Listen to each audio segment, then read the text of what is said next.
বন্ধুগণ, আমি যে বিষয়ে আপনার এখন সিরিয়ালি বক্তব্য দিতে আরম্ভ করেছি, এই বিষয়ের মধ্যে আমি আপনাদেরকে এখন নিয়ে প্রবেশ করেছি তার চিত্রতত্ত্ব, অর্থাৎ কম্পিউটারের পর্দাতে লিখিত তত্ত্বের দেখেন সমস্যার 2 নম্বরে আমি আসছি। সমস্যা 2 উল্লেখ করেছি আর সমাধান তত্ত্বের ভিডিও 2 এটাও লেখা আছে। সমস্যা এখানে আমি একটি সমস্যার সমাধান আপনাদেরকে করে দেখালাম ব্যবস্থাপনার মধ্যে, যে 7 জনের প্রেসিডেন্সিয়াল পারিবারিক কাঠামোতে রাষ্ট্র পরিচালিত হলে চলমান দলীয় সরকার যা এক ব্যক্তি কেন্দ্রিক হয়, যার ফলে ব্যক্তির ইচ্ছা অনিয়ন্ত্রিত, যা অহমিকায় রূপান্তরিত হয় এবং তার পরিষদ এবং চারপাশের সহযোগী ব্যক্তি ও প্রতিষ্ঠানগুলো প্রধান ব্যক্তিটিকে প্রভুর স্থানে ধারণ করে। এই সমস্যার সমাধান কেমন করে হলো? আবার পরিপূরক প্রশ্ন কিন্তু এটা। এরপর রাষ্ট্র ও সমাজ চলবে কেমন করে? কারণ আমরা চলমান যে ব্যবস্থা, নির্বাচিত একজন প্রধানমন্ত্রী হন এবং তার একটি পরিষদ থাকে, সেখানে সংসদীয় ব্যবস্থা যা যা প্রচলিত আছে তার একটা চলমান ধারাবাহিকতা সম্বন্ধে আমরা জানি। কিন্তু এখন আমি নতুন একটি ব্যবস্থাপনা উপস্থাপন করেছি যাকে বলা হচ্ছে পারিবারিক রাষ্ট্র কাঠামো, পারিবারিক সমাজ ব্যবস্থা। আর পারিবারিক সমাজ ব্যবস্থাতে যখন আমি প্রবেশ করতে যাই, আমি যে নির্বাচনের মাধ্যমে প্রেসিডেন্সিয়াল ব্যবস্থার 7 জনের একটি চিত্রতত্ত্ব আমি আপনাদেরকে উপস্থাপন করেছি। এখানে এই যে 7 জন ব্যক্তি, 1 থেকে 7টি নাম্বার দেওয়া আছে, 7টি চেয়ার দেওয়া আছে। 7 জনের আমি প্রেসিডেন্সিয়াল পরিষদ নির্বাচন করে নিয়েছি, যে প্রেসিডেন্টগণ লটারির মাধ্যমে 6 মাস বা 1 বছরের জন্য দায়িত্ব পাবেন। এতে আমি এক ব্যক্তির যে নিয়ন্ত্রণ সেটাকে আমি সমাধান করলাম, অর্থাৎ এক ব্যক্তির নিয়ন্ত্রণ আর থাকছে। কিন্তু এখন পরিপূরক প্রশ্ন, পরবর্তী প্রশ্ন, তাহলে রাষ্ট্রটা চলবে কেমন করে, সমাজটা চলবে কেমন করে? এই ব্যাখ্যা আমাকে দিতে হবে। এই ধারণা যদি আমি না দিই তাহলে তো এটা হবে না। ধারণা দিলে হবে না। আমি আমার গ্রন্থ, যা গবেষণা গ্রন্থ, তাতে আমি সমস্ত তথ্য সবিস্তারে লিখে দিয়েছি। কিন্তু এখন আমি সেই তথ্যের ভিত্তিতে এবং এই চিত্রের ভিত্তিতে আমি বিষয়গুলিকে ব্যাখ্যা করে আপনাদেরকে ভিডিও বক্তব্য আকারে উপস্থাপন করার চেষ্টা করতেছি। কারণ হলো যে বিষয়গুলি এখন ডিজিটাল যুগ, এই যুগে আপনি বই পড়ে আর এই 18 কোটি মানুষের কাছে আমি বই নিয়ে পৌঁছতেও পারবো না। আর এই ডিজিটাল ব্যবস্থার মধ্যে আমি আমার চ্যানেলে একটা বক্তব্য আপলোড করে দেওয়ার সাথে সাথে 18 কোটি মানুষ না, সমস্ত পৃথিবীর মানুষের ঘরে ঘরে আমি পৌঁছে যেতে পারছি। কাজে এই ব্যবস্থাটাকে আমাকে নিতেই হচ্ছে এবং এটাই সহজ সরল এবং সব দিক থেকেই কার্যকরী। ঠিক আছে না? তো বন্ধুগণ, এখন আমি আপনাদেরকে চলবে কি করে সমাজ রাষ্ট্র এই বিষয়ে ব্যাখ্যা করতে যাচ্ছি। চলবে কি করে, এই যে এখান থেকে আমি দেখেন এই যে প্রেসিডেন্সিয়াল বডির সাথে একটা রেখাচিত্র এরুমার্ক অঙ্কন করে এখানে মন্ত্রী পরিষদের সাথে যুক্ত করেছি। সংসদ কিন্তু এখানে প্রেসিডেন্সিয়াল পরিষদের অর্থাৎ জাতীয় পারিবারিক সংসদের উপরে প্রেসিডেন্সিয়াল পরিষদ আর নিচে মন্ত্রী পরিষদ। আর জাতীয় পরিষদ সে পরিষদের কোনো ব্যক্তি রাষ্ট্র পরিচালনার সাথে সরাসরি যুক্ত থাকবে না। তারা নীতি নির্ধারণ, নীতি কানুন, পর্যবেক্ষণ, এই সমস্ত কিছু, অর্থাৎ রাষ্ট্র তাদের দ্বারা চালিত হবে, তাদের ইচ্ছা নিয়ন্ত্রিত হবে, সব কিছুই হবে, কিন্তু সরাসরি না। আর সংসদীয় অনুমোদন এবং সংসদীয় সদস্যগণের সংসদীয় কমিটির পরামর্শের বাহিরে এক ব্যক্তি, একজন মন্ত্রী কিছুই করতে পারবে না, করার কোনো, এবং প্রেসিডেন্ট কিছুই করতে পারবে না। কেন পারবে না, কিভাবে কাজ চলবে, এই বিষয়গুলি আমি আমার গ্রন্থে লিখে দিয়েছি। এখন আমি আপনাদেরকে এগুলি ব্যাখ্যা করব। আপনারা মনোযোগ সহকারে এটা শ্রবণ করবেন, এতে করে আপনাদের মানে অনেক সময় বেঁচে যাবে। আর এই বই পুস্তক পড়ার যে বর্তমান সময়ের যে ব্যাপার, আর আপনি একটি কাজের মধ্যে থেকেও আপনার মোবাইলটি অন করে রেখে আপনি আমার বক্তব্যগুলি শুনে বুঝে যাইতে পারবেন, আপনার কাজের কোনো সমস্যা হবে না। আর আপনি খুব বেশি সময় পরিশ্রম এত সমস্ত কিছুর থেকে খুব শর্টকাটে আপনি আপনার জ্ঞানের পরিধিটাকে বৃদ্ধি করতে পারবেন। ঠিক আছে না বন্ধুগণ? এটা আমাদের জন্য আল্লাহ তাআলার পক্ষ থেকে এই যুগে একটা তার পরিকল্পিত ব্যবস্থা, যে তিনি সমাজকে, তার পরিবারকে, অর্থাৎ মহাবিশ্ব তার পরিবার, তিনি তার পরিবারকে এইভাবে সাজিয়ে যাচ্ছেন। অর্থাৎ প্রতিনিয়ত তিনি উন্নতির দিকে নিয়ে যাচ্ছেন, অর্থাৎ তার মহাপরিকল্পিত প্রোগ্রামের দিকে তিনি পরিচালনা করে যাচ্ছেন। আর যা ঘটতেছে, কি ঘটতেছে, কেন ঘটতেছে, কিভাবে পরিবর্তন হবে, সেগুলি আমরা দেখতেছি, আমরা আলোচনা করতেছি এবং আলোচনা করতে থাকব। আর এই বিষয়ে আল্লাহ তাআলা আমাকে যে জ্ঞান দিয়েছেন, সেই জ্ঞানের ভিত্তিতে আমি এই সমস্ত কিছু কিন্তু আপনাদের সামনে উপস্থাপন করছি। এগুলি আমার চিন্তা চেতনার কোনো কল্পকাহিনী না। এগুলির পিছনে মুহাম্মদ মুস্তাফা ইসলামের জীবন, মদিনার রাষ্ট্র কাঠামো এবং আল্লাহ তাআলার গ্রন্থ আল কোরআনের যে নীতিমালা, নীতি কানুন, গাইড এবং মানব প্রকৃতি তত্ত্ব, মানব দেহের জিন তত্ত্ব, জিনের কর্মতত্ত্ব, এই সমস্ত জ্ঞানের একটা সংমিশ্রণে মূল কথা হলো আল্লাহ তাআলার মহাপ্রোগ্রাম অনুসারে আমাকে দিয়ে এইগুলি চলছে আর কি, আমাকে দিয়ে লেখানো হচ্ছে, বলানো হচ্ছে। তাহলে চলুন এখন আমরা আমাদের রাষ্ট্র এবং সমাজ পরিচালনার বিষয়ের মধ্যে প্রবেশ করে ফেলি। এখন এক নম্বর ব্যক্তি যিনি চেয়ার উপরে নিয়ে বসে আছেন, প্রেসিডেন্ট, তিনি দায়িত্ব আছেন। আর তিনি দায়িত্ব পেয়েছেন সংসদীয় ব্যবস্থার নির্বাচিত, অর্থাৎ নির্বাচিত সংসদ সদস্যদের ভোটের মাধ্যমে নির্বাচিত হয়ে তিনি প্রেসিডেন্সিয়াল পরিষদের দায়িত্ব পেয়েছেন। তিনি যে নির্বাচিত হলেন, সংসদীয় সদস্যদের ভিতর থেকে হইতে পারেন এবং দেশের যে কোনো ব্যক্তিকে একজন প্রেসিডেন্ট হিসাবে নির্বাচিত করতে পারবে। পারিবারিক সংসদ, জাতীয় সংসদ, কিন্তু তার যোগ্যতা, অভিজ্ঞতা, দক্ষতা এবং নিয়ম নীতি যা বইয়ে লিখিত বা যা রাষ্ট্র কাঠামোতে জরুরি তা থাকতে হবে। যে সে স্বাধীনতার সার্বভৌমত্বের পক্ষের ব্যক্তি হইতে হবে, সে মুক্তিযুদ্ধের চেতনা ধারণ করতে হবে, তাকে স্বচ্ছ পবিত্র হইতে হবে, সে মানে অবৈধ সম্পদের মালিক হইতে পারবে না এবং সে কোনোভাবেই অবৈধ যৌনাচারী হইতে পারবে না। এই সমস্ত বিষয়গুলি আমি আমার গ্রন্থে লিখে দিয়েছি।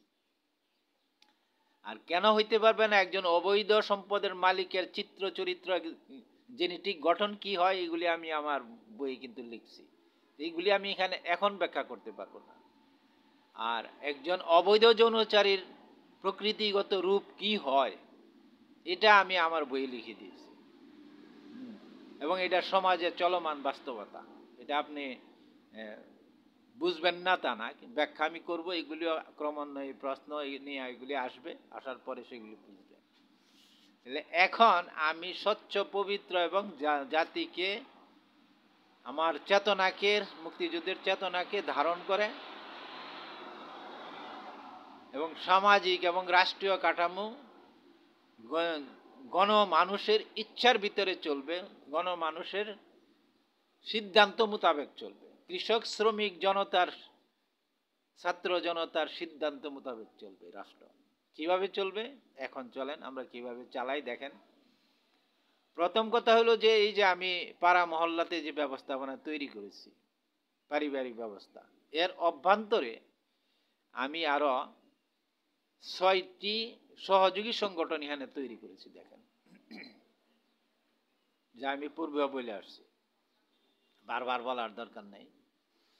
এই সংগঠনগুলির মাধ্যমে, অর্থাৎ এই যে পাড়া পরিবার প্রধান, তার অধীন তার নিচে তার সাথে যুক্ত তার সহযোগী হিসাবে এখানে আছে নিরাপত্তা বিভাগ, পরিবেশ বিভাগ, অন্যান্য বিভাগগুলি আছে যা আপনারা দেখতে পাচ্ছেন। এখন এই বিভাগগুলি তো এই একজন ব্যক্তি দ্বারা চলবে না। যা বর্তমানে একজন ব্যক্তিকে দায়িত্ব দিয়ে দিলাম বারা মহল্লা সে ঘরে ঘরে, এটা কিন্তু আমার ব্যবস্থাতে না। এই বিভাগগুলি প্রত্যেকটা বিভাগের সাথে এরকম এক একটা, এই যে এখানে দেখেন ইসমাইল কাউন্সিল, এখানেও আছে ইসমাইল কাউন্সিল প্রধান, নিরাপত্তা বিভাগ প্রধান এবং পরিবেশ বিভাগ, অর্থাৎ এই 7টি দপ্তর এই সহযোগী সংগঠনের ভিতরেও আছে। বিষয়টা আপনারা খেয়াল করবেন। ঠিক এই সহযোগী সংগঠনের যে বয়স ভিত্তিক ইসমাইল কমান্ড, যাদের বয়স 15 থেকে 25, তাদের ভিতরেও আছে। ইব্রাহিম কাউন্সিল যারা বয়োজ্যেষ্ঠ, এদের ভিতরেও ঠিক সেম সাংগঠনিক কাঠামো আছে। এবং ইসমাইল ব্রিগেড যারা 7 থেকে 15 বছর, 14 বছর, এদের ভিতরেও সহযোগী সংগঠন আছে। এবং হাজেরা অর্থাৎ নারী সংগঠনের ভিতরেও ঠিক একইভাবে একই ধরনের সহযোগী সংগঠন এবং একই ধরনের দায়িত্বশীল ব্যক্তি আছেন। এখন আপনি কি পাচ্ছেন এর মাধ্যমে? অর্থাৎ নিরাপত্তা বিভাগের যিনি পাড়া মহল্লাতে যিনি দায়িত্ব নিয়েছেন, পেয়েছেন নির্বাচনের মাধ্যমে, সাথে সাথে তার সহযোগী হয়ে গেছে এখানে নির্বাচিত, অর্থাৎ তাদের ভিতরে, অর্থাৎ বয়স ভিত্তিক একটা নির্বাচন হবে। এটা তারা করে নিবে এবং পারিবারিক ব্যবস্থাপনার ভিতরের কাজ। এটার জন্য কোনো ওইভাবে নির্বাচনের দরকার হবে না। এটা পারিবারিক ব্যবস্থাপনা কর্তৃপক্ষের অধীনে নির্বাচনগুলি হইয়া প্রত্যেকটা বয়স ভিত্তিক সংগঠন তৈরি হয়ে যাবে, করে নিতে হবে। এখন এখানেও নিরাপত্তা বিভাগের লোক আছে, সে এই ইব্রাহিম কাউন্সিল থেকে তার সাথে যুক্ত হয়ে যাবে। অধীন অর্থাৎ মূল দায়িত্বটা পালন করবে পারিবারিক পাড়া পরিবার এর ব্যবস্থাপনার নিরাপত্তা বিভাগ, কিন্তু তার সাথে সহযোগিতা করবে ইব্রাহিম কাউন্সিলের নিরাপত্তা বিভাগ প্রধান, ইসমাইল কাউন্সিলের নিরাপত্তা বিভাগ প্রধান, ইসমাইল কমান্ডের নিরাপত্তা বিভাগ প্রধান, ইসমাইল ব্রিগেডের নিরাপত্তা বিভাগ প্রধান, হাজেরা কাউন্সিলের নিরাপত্তা বিভাগ প্রধান। তাহলে কয়জন হলো? এখানে 6 জন আর একজন 7 জন। এই নিরাপত্তার বিষয়ে এই পাড়া মহল্লার দায়িত্ব পালন করবে এই 7 জনে মিলে। এরপরে এই 7 জন যে কর্ম পরিচালনা করবে, তখন গোটা সমাজের সকল শ্রেণীর মানুষ তার সাথে যুক্ত হবে প্রয়োজন মোতাবেক। অর্থাৎ নিরাপত্তা বিভাগের প্রধানের অধীন যদি আমি একটি আমার মহল্লায় বা আমার পাড়ায়, আমার মসজিদ কেন্দ্রিক মহল্লাতে একজন ব্যক্তি অপরের সম্পদ জবরদখল করছে অথবা চুরি করে বা ডাকাতি করে কিছু জিনিস সে নিয়ে আসছে, তার কুক্ষিগত করছে, এখন সমস্যাটা সমাধানের জন্য কর্মতৎপরতা চালাবে বা দায়িত্বটা চলে আসতেছে নিরাপত্তা বিভাগ প্রধানের উপর। ঘটনাটা ঘটার সাথে সাথেই পাড়া পরিবার সক্রিয় হবে, পরিবারের ব্যবস্থাপনা, আর সক্রিয় হওয়ার প্রধান দায়িত্বটা চলে আসছে নিরাপত্তা বিভাগের হাতে। নিরাপত্তা বিভাগ কি করবে? বিষয়টা প্রথম তার সাথে আরো যে যুক্ত আছে এরা সবাই একত্রিত হয়ে এক জায়গায় পরামর্শ করে নিবে যে এই বিষয়টাকে তারা কিভাবে মোকাবেলা করবে বা এই সমস্যার সমাধান কিভাবে করবে। আর সকলের উপর তো পাড়া প্রধান আসেন, তার উপস্থিতিতেই সবাই মিলা এখানে একটা পরামর্শ সভা হইতে পারে, অথবা শুধু নিরাপত্তা বিভাগের লোকদের মাধ্যমে পরামর্শ সভা হবে।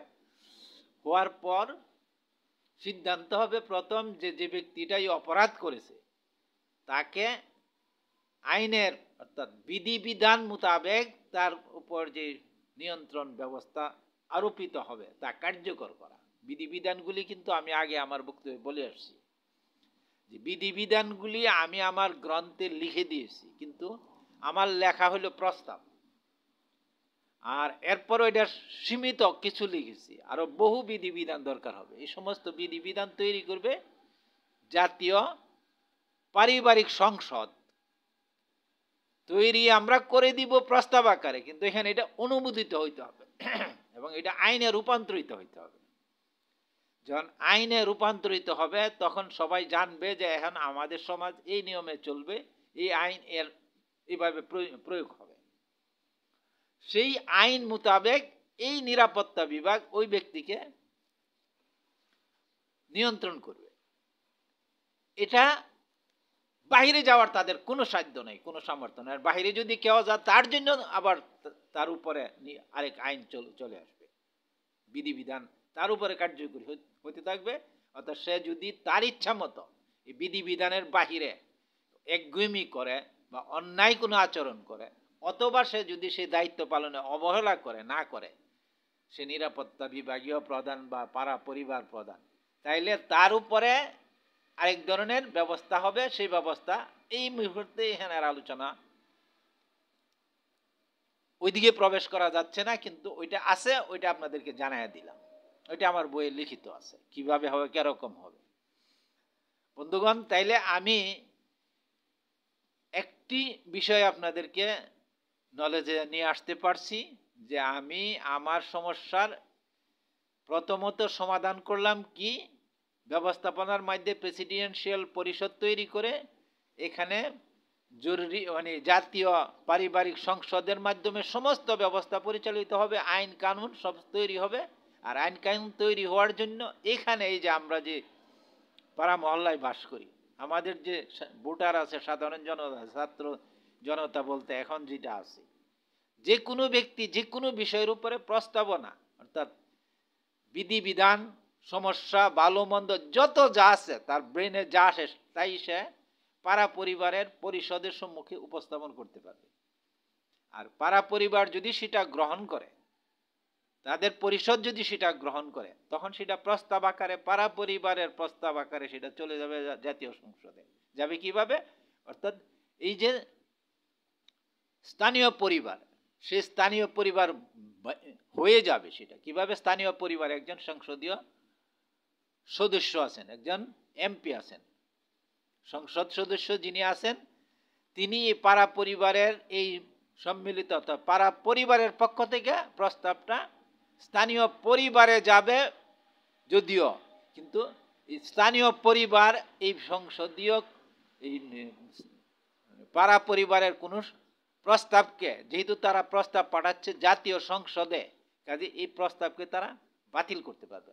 এই শক্তি সামর্থ্য বা এই ধরনের কোনো উদ্যোগ বা এই ধরনের কোনো বিধানই গ্রহণযোগ্য হবে না, এবং আমার বিধানের মধ্যে, আমার প্রস্তাবের মধ্যে নাই। অর্থাৎ এটা শুধু চেইন অফ সিস্টেমে সেটা পৌঁছে যাবে জাতীয় সংসদের কাছে। চেইন অফ সিস্টেমটা হলো পাড়া পরিবার থেকে স্থানীয় পরিবারের নির্বাচিত সংসদ সদস্যের হাত হয়ে তার মাধ্যমে সেটা জাতীয় সংসদে উপস্থাপিত হবে। ঠিক আছে? এই প্রক্রিয়াতে যখন এটা উপস্থাপিত হবে, যে ব্যক্তি যে কোনো বিষয়ে সেটা আলোচনার পর তার বাতিল বা গ্রহণ যাই করার সেটা সংসদীয় ব্যবস্থা করবে। আবার এই সংসদীয় ব্যবস্থার মধ্যে যদি এমন কোনো সিদ্ধান্ত আসে যে জাতীয় জীবনের 18 কোটি মানুষের মধ্যে 70% তা গ্রহণ করে না, তাইলে ওই সংসদীয় সদস্যগণের সম্মিলিত সিদ্ধান্ত বাতিল হয়ে যাবে যদি সেটা গণভোটে যায়। আর গণভোটে যদি সেটা বাতিল হয়ে যায়, আর গণভোটটা এখন ডিজিটাল যুগে করা সম্ভব, কিভাবে করতে হবে সেগুলি ভিন্ন আলোচনায়, সেগুলি আমি ক্রমান্বয়ে সেদিকে যাব আমি ইনশাল্লাহ, সেগুলি আমার বই পুস্তকে লিখিত আছে। তাইলে আমি আপনাদেরকে যে বিষয়টা বুঝাতে চাইলাম, আমি আপনাদেরকে অর্থাৎ মন্ত্রী পরিষদ বা প্রচলিত এক প্রধানমন্ত্রীর থেকে যে সমস্যার সমাধান আমি ব্যবস্থাপনা দিয়ে করলাম, এই ব্যবস্থাপনাটা চলবে কি করে, এটার একটা গাইডলাইন আপনারা নিশ্চয়ই পেয়ে গেছেন। অর্থাৎ আমার যে পাড়া মহল্লা পরিবার পরিষদ যেটা আছে তার যে সিস্টেম, পুরা সিস্টেমটা এখানে কাজ করবে। যে কোনো সমস্যা, যে কোনো ভালো মন্দ নিয়ে তারা আলোচনা পর্যালোচনা করে তারা নিজেদের মধ্যে থেকে পাড়া পারিবারিক ব্যবস্থাপনার মাধ্যমে তাদের দাবি বা প্রস্তাবনা তারা পাঠাবেন জাতীয় সংসদে। এটা হইল নিয়মতান্ত্রিক এবং বিধিগত ব্যবস্থাপনা, শান্তি এবং নিবিড় শান্তির ব্যবস্থা। এখানে কোনো কারো হস্তক্ষেপের কিছু থাকবে না। আর এই বিধিবিধান অনুসারে যে ব্যক্তিটা এই পাড়াতে সমস্যা তৈরি করছে, অপরের সম্পদ লুণ্ঠন করছে বা ডাকাতি করছে, চুরি করছে, এই বিধিবিধান অনুসারে এই ব্যক্তিকে নিয়ন্ত্রণ করবে এই দপ্তর ভিত্তিক লোকগুলি এবং এই জাতীয় পারিবারিক ব্যবস্থাপনার নিয়ন্ত্রণকারী নিরাপত্তা বিভাগের ব্যক্তির নিয়ন্ত্রণে, নেতৃত্বে বাকিরা মিলে সে ব্যক্তির উপরে সে আইন প্রয়োগ করবে। সে আইনটা কেমন হইতে পারে, আমি এগুলি আমার গ্রন্থে লিখেছি। এগুলি হলো, প্রথম কথা হচ্ছে সেখানে যা লিখিত আছে যে আপনার সেই ব্যক্তি যে অসম্পদ যা সে অবৈধভাবে অর্জন করেছে, এটা প্রথমত সে তো ফেরত দিতেই হবে, তার দ্বিগুণ দিতে হবে। মানে ওই যার সম্পদ তাকে ফেরত দেওয়ার পরে বাকি ততটুক পরিমাণ তাকে জরিমানা দিতে হবে এবং এই জরিমানাটা রাষ্ট্রীয় কোষাগারে জমা হবে। আর এই বিষয়ে এই আইন, তার এই বিধান তার উপরে কার্যকর করবে তার পরিবারের লোকজন এবং তার আত্মীয় স্বজন। ওই মহল্লার তার যে পরিবার আছে, তার যে আত্মীয় স্বজন আছে, তারাই এই বিধানটা প্রথম অবস্থায় ওই অপরাধী ব্যক্তি উপরে কার্যকর করার জন্য প্রয়োজনীয় সকল দায়িত্ব তাদের উপরে পড়বে। তারা যদি না করে বা ব্যর্থ হয়, তাইলে পরিবারের সমস্ত সদস্য মিলে সেখানে চাপ সৃষ্টি করবে, অর্থাৎ পাড়া পরিবারের। যদি তাতেও তারা সম্ভব না হয়, তাইলে জাতীয় অর্থাৎ প্রশাসনিক যে কর্তৃপক্ষ থাকবে, যেটাকে আমরা পুলিশ বাহিনী, যারা নাকি স্থানীয় পরিবারের অধীন থাকবে, তাদেরকে এখানে ব্যবহার করবে। একটা চেইন সিস্টেমে সেটা ব্যবহার হবে, অর্থাৎ পাড়া পরিবারের ব্যবস্থাপনার অধীন সেখানে পুলিশকে ডাকা হবে। পুলিশকে ব্যবহার করে যদি সেখানে যা করতে হয়, বল প্রয়োগ করতে হলে তা করবে, তাকে নিয়ন্ত্রণ করার জন্য তাকে অ্যারেস্ট করে জেলখানায় নিতে হলে নিবে এবং তাকে সেখানে যে পাড়া পরিবারের যে ব্যবস্থাপনা, যে বিধান মোতাবেক, আইন মোতাবেক যে রায় দিয়েছে, সে রায় সেখানে কার্যকর করবে। এতে যদি সে ব্যক্তি বা সে ব্যক্তির পরিবার বাধাগ্রস্ত করে, সেটাকে মোকাবেলা করার চেষ্টা করে, তাইলে তাকে সম্মিলিত শক্তির সাথে পুলিশ অস্ত্রসহ মোকাবেলা করবে। এতে যদি সেখানে কোনো সংঘর্ষ বেঁধে যায়, তাও এই সংঘর্ষের জন্য যে সমস্ত ব্যক্তি দায়ী হবে, তাদের জন্য কঠিন থেকে কঠিন শাস্তির বিধান থাকবে। সেই বিধানটা জাতীয় সংসদ থেকে অনুমোদিত নির্ধারিত আইনি বিধান। সেখানে আমি আমার প্রস্তাবনায় যা দিয়েছি তা হলো যে ওই সমস্ত ব্যক্তির সমস্ত সম্পদ বাজেয়াপ্ত হয়ে যাবে যারা তাকে এই অন্যায়কে সহযোগিতা করবে। অর্থাৎ এটার পর্যায় আছে। প্রথম পর্যায়ে 10%, 20%, 25% এরকম আসবে।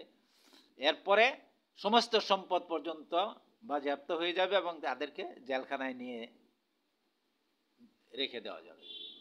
এবং এদেরকে পরবর্তীতে যদি বের করে আনতে হয়, তাহলে ওই সমস্ত ব্যক্তি এবং ওই পরিবার আবার তাকে জিম্মায় নিতে হবে। তার সে নিঃশর্ত সারেন্ডার তো করতেই হবে। আর বাকি তার আত্মীয় স্বজন, তার লোক এবং তার পরিবার তাকে যদি পুনর্বহাল করতে চায়, তার অবস্থানে, তার ঘরে, মানে তাকে সাধারণ জীবনে ফেরত নিয়ে আসতে চায়, তাহলে তাদেরকে নিরাপত্তার গ্যারান্টি দিতে হবে, নিশ্চয়তা দিতে হবে যে এই ব্যক্তি আর এই কাজ করবে না, আমরা তার দায়িত্ব নিচ্ছি। এইগুলি আমার বইয়ে প্রস্তাব আকারে লিখিত আছে। ঠিক আছে বন্ধুগণ, এখন আপনি আসেন, আমি যে 2 নম্বর বিষয়টাকে আপনাদের সামনে উপস্থাপন করলাম, সেই বিষয়টাতে আবার আমরা প্রবেশ করি যে আমরা কিভাবে সমস্যার সমাধান আমরা কি করলাম, কি করতে পারলাম। এখন প্রেসিডেন্সিয়াল পরিষদ সৃষ্টি হওয়ার পর, এই এক ব্যক্তির শাসন অ্যাবলিশড হওয়ার পর এবং এই যে প্রভুত্বর জায়গা হারানোর পর সবাই কিন্তু আমরা সমান জায়গায় চলে আসছি। বিষয়টা ধারণ করব, বুঝতে চেষ্টা করব। অর্থাৎ কেউ কার উপরে প্রভুত্ব করার আর সুযোগ এখানে নাই। এই সমাজে, পারিবারিক সমাজে থাকবে না। আর ঠিক এমনিভাবে আমি আমার গ্রন্থে যা লিখেছি যে ওই পারিবারিক ব্যবস্থাতে যে আমরা প্রধান বানালাম, তিনি কোনোভাবেই অহংকারী অহমিকা প্রদর্শন করতে পারবেন না। এটা আমরা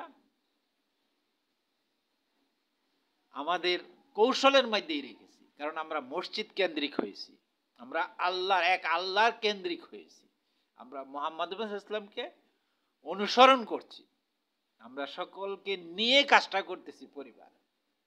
আর পরিবার শব্দের মধ্যে এক দায়ী দায়িত্ব, আভ্যন্তরীণ নিরাপত্তা দায়ী দায়িত্ব কিন্তু সবার মধ্যে থাকে। অর্থাৎ পরিবারের প্রধান তিনি সবকিছুর মালিক, কিন্তু তার কাছে তার পরিবারের সমস্ত সদস্য তার নিজ জীবনের চাইতে বেশি গুরুত্বপূর্ণ। এটাই পারিবারিক পরিবেশ, বা এটাই আমরা বাস্তব পরিবার আমরা যা দেখি। কারণ পরিবারের প্রধান সমস্ত শ্রম দেন, সমস্ত অর্থ উপার্জন করেন, সারাদিন পরিশ্রম করেন তার সন্তানদের জন্য, তার পরিবারের সদস্যগণের জন্য, তাদের খাদ্য, বস্ত্র, বাসস্থান, শিক্ষা, চিকিৎসা সবকিছু যোগান দেন তিনি তার সার্বিক চেষ্টা, শ্রম, অর্থ উপার্জন, তার জীবনটা দিয়ে। ঠিক একই চরিত্র হবে পারিবারিক সমাজের পারিবারিক ব্যক্তি যিনি নির্বাচনের মাধ্যমে মসজিদ কেন্দ্রিক পরিবারের যিনি প্রধান হবেন, তার মধ্যে এই চরিত্রটাই প্রকাশ পাইতে হবে। এটা আমি আমার গ্রন্থে লিখেছি, এবং তার চিত্র এবং মুহাম্মদ ইসলামের চরিত্র এটা। তিনি, আমরা জানি, এখানে একটি উদাহরণ আমি আপনাদেরকে দেই, আপনারা তাতে বিষয়টা আরো সহজ হয়ে যাবে বোঝা। মুহাম্মদ ইসলামের মদিনার জীবনের এমন এক সময় অতিবাহিত হয়েছে যখন ক্ষুধার জ্বালা, অর্থ সংকট, খাদ্য সংকট এমন অবস্থায় পৌঁছেছিল যে ক্ষুধার জ্বালায় মানুষ ছটফট করতেছিল। মদিনার মসজিদে বহু লোক, এবং আবু হুরায়রার কথা আমরা জানি যে তিনি ক্ষুধার্ত হইয়া দুর্বল হয়ে এমন হয়ে যেতেন যে মির্গি রুগীর মতো হয়ে যেতেন। মানুষ মনে করত মির্গি রুগী, কিন্তু আসল ছিল তার যন্ত্রণা, ক্ষুধা, যার ফলে তার শারীরিক যে কন্ডিশন তৈরি হইত সেটার ফলশ্রুতিতে মির্গি রোগীর মতো তিনি আচরণ করতেন।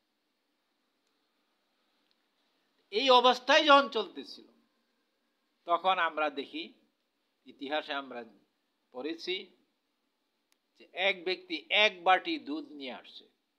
কার জন্য? মুহাম্মদ মসজিদের প্রাঙ্গণে আয়সা মুহাম্মদ ইসলামকে সামনে উপস্থাপন করলো যে হে আল্লাহ রসুল, আপনার জন্য এক বাটি দুধ। কারণ সবাই তো ক্ষুধার্ত, এটা সমাজ তখন প্রচন্ড ক্ষুধার যন্ত্রণায় ভুগতেছে। তখন আল্লাহ রসুল কি করলেন? তিনি আবু হুরায়রাকে বললেন, তার সাহাবাদেরকে বললেন যে তোমরা বাহির হয়ে দেখো, রাস্তাতে কেউ ক্ষুধার্ত ব্যক্তি, বলো, ঘোষণা করো যে কেউ ক্ষুধার্ত থাকলে সে যেন মসজিদে চলে আসে।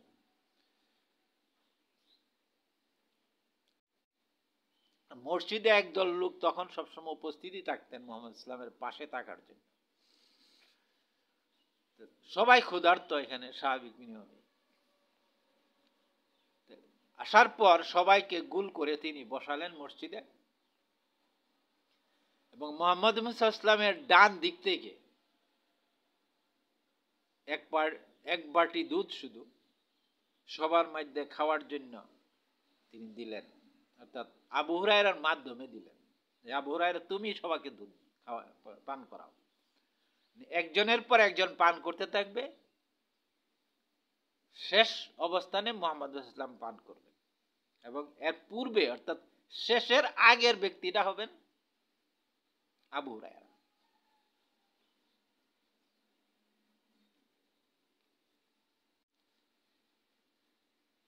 বন্ধুগণ, আমি এখানে বুঝতেই পারতেছেন যে আমি কথা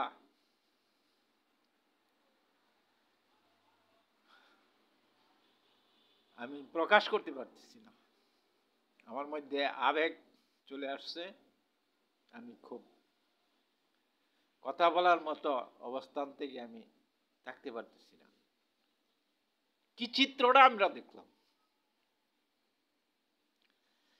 সবাই একে একে দুধ পান করলো, শেষ পর্যায়ে আসলো আবু হুরায়রা।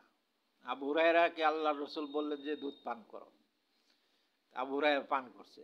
আবার আবার আল্লাহ রসুল বললেন যে আরো পান করো, আবার পান করছে। এরপরে আবার বললেন যে আবু হুরায়রা দুধ আরো পান করো,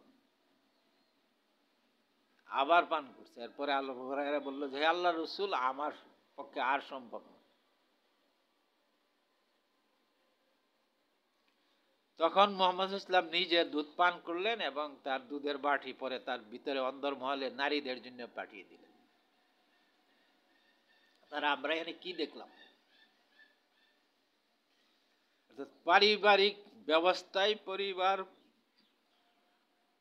প্রধানের চরিত্র হবে এই চরিত্র। এটা কি আমি কোনো অবাস্তব কিছু উপস্থাপন করেছি আপনাদের সামনে? আমি কোনো কিচ্ছা কাহিনী উপস্থাপন করেছি? এটা কি মদিনাতে এই ঘটনা ঘটে নাই? আর ঘটনাটা কি শুধু এই একদিনের একটি ঘটনা? আপনারা মুহাম্মদ ইসলামের জীবন চরিত্র জানেন, পড়েন এবং বিশ্লেষণ করেন, গবেষণা করেন, দেখেন কি ঘটছে সেখানে। এখন আমি যদি বাংলাদেশের প্রত্যেকটা মসজিদ কেন্দ্রিক সমাজ, অর্থাৎ মোহাম্মদ মুস্তাফা ইসলামের মসজিদ কেন্দ্রিক সমাজ, মোহাম্মদ মুস্তাফা ইসলামের নেতৃত্বের সমাজ, আর এক আল্লাহর একত্বের মিশনের সামনে যদি আমি দাঁড়াই, তাহলে আমি কি তার বাইরে, এই সমস্ত জ্ঞান থাকার পরে আমি বাইরে যাইতে পারবো? আমি কি অহংকারী হইতে পারবো? এই সমাজ কি নিয়ন্ত্রিত হবে না? এই সমাজ কি মদিনার সেই নবী মুহাম্মদ মুস্তাফা ইসলামের অনুকরণে তার নিজের সমাজ, নিজের পরিবারকে গঠন করবে না, করতে পারবে না? কেন পারবে না? তারা কি কোনো কঠিনতা আছে, এর মধ্যে কোনো সংকীর্ণতা আছে, সমস্যা আছে? আপনার খাদ্য নাই এক বাটি পারার জন্য, তা ভাগ করে খেতে হবে।